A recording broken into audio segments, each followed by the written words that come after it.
kita! Hello, pageant lovers.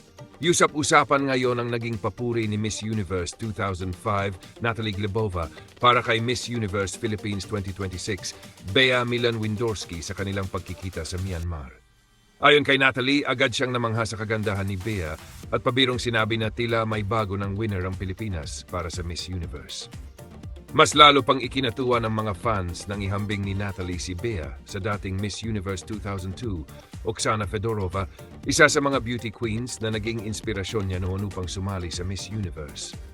Ayon pa sa kanya, mistulang mas batang kapatid ni Oksana si Bea dahil sa kanilang pagkakahawig at eleganteng dating. Dahil dito, maraming pageant fans ang lalong na-excite para sa laban ni Bea sa Miss Universe 2026 sa Puerto Rico. Para sa kanila, malaking bagay ang makatanggap ng ganoong klaseng papuri mula sa isang dating Miss Universe winner.